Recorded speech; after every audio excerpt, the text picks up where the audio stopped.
આગળ સમાચારો તરફ નજર કરીએ તો ફૂડ એન્ડ ડ્રગ્સ વિભાગની કાર્યવાહી અંગે આરોગ્ય મંત્રીનું ખાસ નિવેદન સામે આવ્યું છે। ફૂડ એન્ડ ડ્રગ્સ વિભાગની કાર્યવાહી અંગે આરોગ્ય મંત્રીનું નિવેદન, જ્યાં ભેળસેળ કરતા વેપારી કે એકમોને છોડવામાં નહીં આવે, આરોગ્ય મંત્રી દ્વારા નિવેદન સામે આવ્યું છે। 1.5 મહિનાથી ફૂડ એન્ડ ડ્રગ્સ વિભાગ દ્વારા રાજ્યભરમાં ડ્રાઈવ યોજાઈ 2500 રેસ્ટોરન્ટો અને પ્રોડક્ટ કંપનીઓની તપાસ કરાવાઈ છે। આ પ્રકારનું નિવેદન આપને જણાવી દે કે આરોગ્ય મંત્રી દ્વારા સામે આવ્યું। 18 પ્રોડક્ટ કંપનીઓને સીલ કરવામાં આવી છે, જ્યારે 32 ફૂડ સેફ્ટી વેન દ્વારા પણ ખાદ્ય પદાર્થોની ચકાસણી કરવામાં આવી છે। આરોગ્ય મંત્રી દ્વારા ખાસ નિવેદન સામે આવ્યું।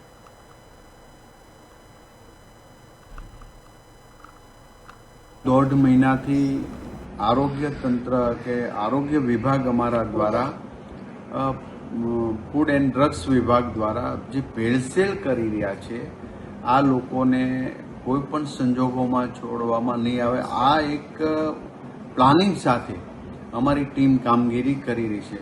મને ગર્વ છે કે ગુજરાતની અંદર આજે ડ્રાઈવ ચલાવી રહ્યા છે, આમાં 2500 નાના મોટા રેસ્ટોરન્ટો, પ્રોડક્ટો વગેરેમાં તપાસ કરી એમના નમૂના લઈ 18 જેટલી આવી પ્રોડક્ટ કંપનીઓને સીલ પણ કરી દેવામાં આવ્યા છે।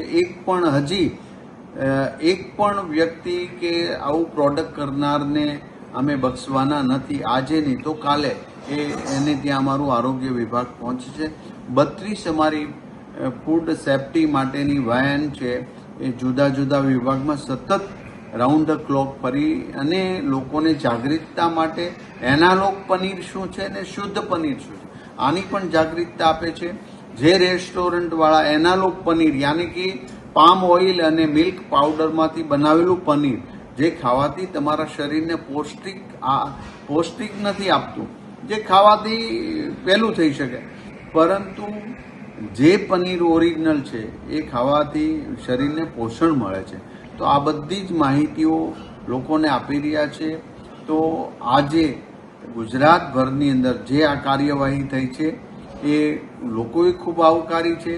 લોકો પણ જાગૃત થયા છે, લોકો પણ સામેથી આ બાબતમાં ગંદુ બનાવી રહ્યા, ગંદુ વેચી રહ્યા છે કે સસ્તું વેચી રહ્યા, એની ત્યાંથી ખરીદી કરતા નથી। અને હું વિનંતી કરું છું કે શુદ્ધ ઘી ને શુદ્ધ દૂધ, શુદ્ધ પનીર જો આપણે